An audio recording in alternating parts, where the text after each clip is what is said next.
Mesdames, Messieurs, bonsoir, bienvenue. Voici les titres de ce 26 mars. Mobilisation des salariés de la direction académique de Blois aujourd'hui. 40% de grévistes selon la direction, 60% selon les syndicats. Les employés dénoncent l'attitude de la directrice de l'institution, jugée autoritaire. Celle-ci se défend et indique avoir juste fait respecter les règles. La 10 entre Sorigny et Monnet en vitesse régulée. Des panneaux lumineux ont été installés. Quand le trafic sera trop important, la vitesse sera abaissée pour éviter la formation de bouchons. Le dispositif a été testé depuis quelques années sur l'autoroute A7 avec des résultats probants. Et puis à la fin de ce journal, le portrait d'un maquettiste d'art. Il s'agit de Guy Perrier. On lui doit la réalisation notamment de certaines maquettes du parc des mini-châteaux à Amboise. Mais avant de développer ces titres, les chiffres du chômage, ils viennent d'être rendus publics pour le mois de février. Plus 0,8% de chômeurs de catégorie A en plus en région centre par rapport à janvier. Plus 0,7 en Indre-et-Loire, plus 0,8 en Loire-et-Cher. Les plus de 50 ans sont les plus touchés par la dégradation du marché du travail. Sur un an, les hausses sont comprises dans nos deux départements entre 12 et 14%. L'Indre-et-Loire et le Loire-et-Cher, comme la région centre d'ailleurs, plus touchés que la France en moyenne. En France, la hausse est de 0,6% au mois de février. Cela représente un peu plus de 3 187 000 chômeurs. Le record de 1997 a été frôlé.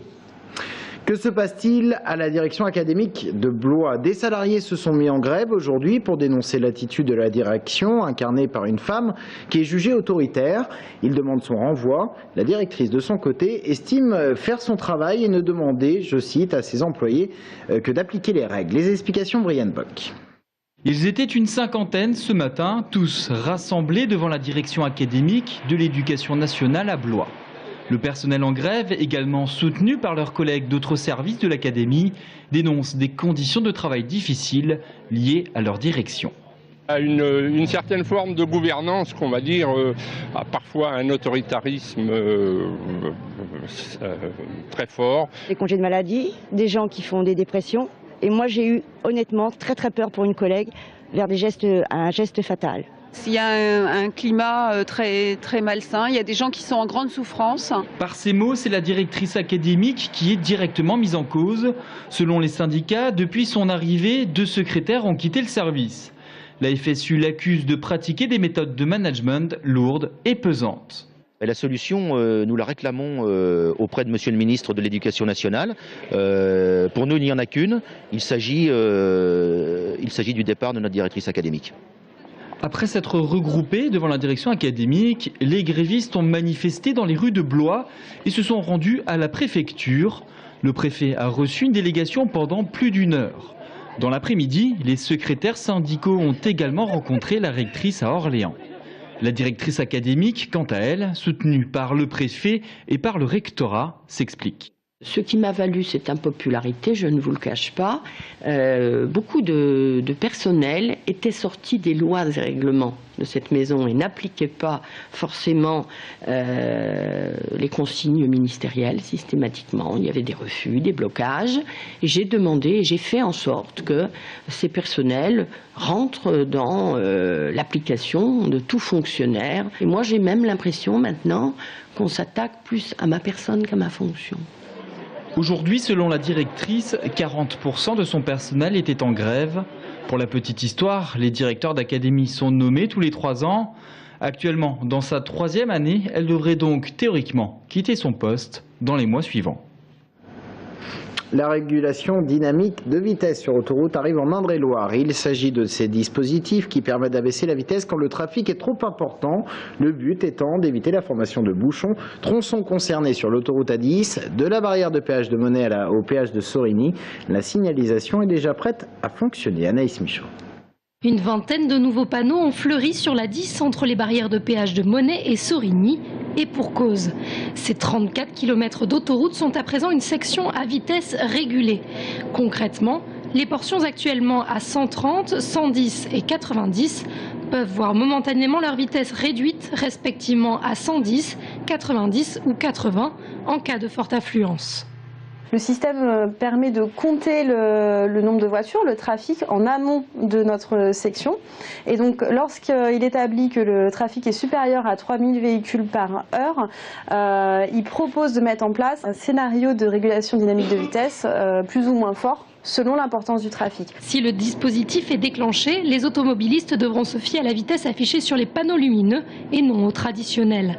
Objectif : la sécurité de nos clients et la sécurité de nos agents, puisque lorsqu'il y a un fort trafic, on a des phénomènes de circulation en accordéon, une circulation qui est moins fluide, qui est en accordéon, avec des queues de bouchons, et c'est ces phénomènes-là qui sont dangereux pour nos clients et c'est aussi des situations qui sont dangereuses pour nos agents.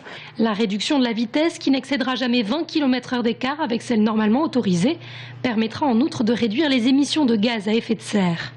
Le dispositif de régulation dynamique de vitesse, déjà existant à Orléans et dans le sud de la France, pourrait être déclenché à Tours dès ce week-end de Pâques, si le trafic le nécessite. En bref, une alerte à la pollution atmosphérique en Indre-et-Loire, de présence importante de particules en suspension. Les personnes sensibles sont priées d'adapter leur comportement. Toujours en bref, le bilan de la campagne hivernale des Restos du Cœur. En Indre-et-Loire, hausse du nombre de bénéficiaires, plus 7,5% de repas distribués. Cela représente 35 000 repas de plus sur les 535 000 distribués cet hiver. Chaque semaine, 6 800 personnes sont venues s'approvisionner auprès des restos.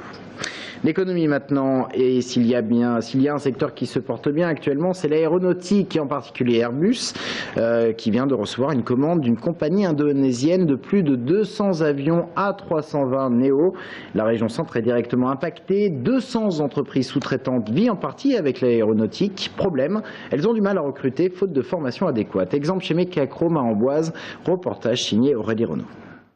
Si l'activité sport automobile tourne au grand ralenti, le secteur aéronautique, lui, se porte à merveille. Chez Mecachrome à Amboise, on fabrique aujourd'hui la structure des avions, des grandes et moyennes pièces et bientôt celle de dizaines d'A320 Neo commandées à la France par l'Indonésie. Excellente nouvelle pour le groupe, seulement voilà qui mettre derrière ces fraiseuses à commande numérique. Car c'est presque devenu un principe. L'industrie bénéficie d'une très mauvaise image auprès des jeunes.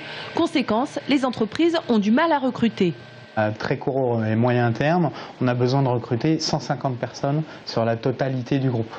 Là, on s'adresse à des gens qui ont des profils quand même qualifiés, qui sont bac pro et plus. Et puis après, on a aussi, pour accompagner notre croissance, besoin de fonctions support qui vont être capables de fournir tous les services dont ont besoin les gens qui assurent la production.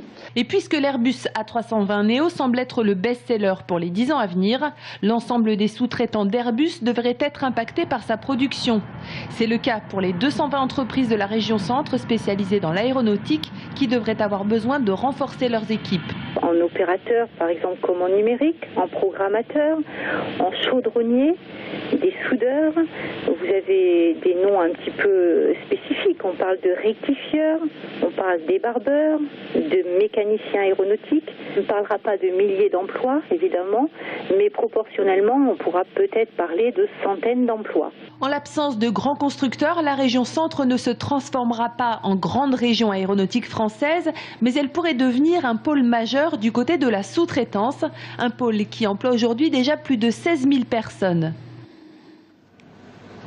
Les collectivités territoriales vont devoir faire des économies. On le sait, l'État a d'ores et déjà annoncé la baisse des dotations étatiques. C'est dans ce contexte que 3 départements annoncent la mutualisation de leurs moyens et de leurs ressources pour certains projets d'utilité pour leur territoire.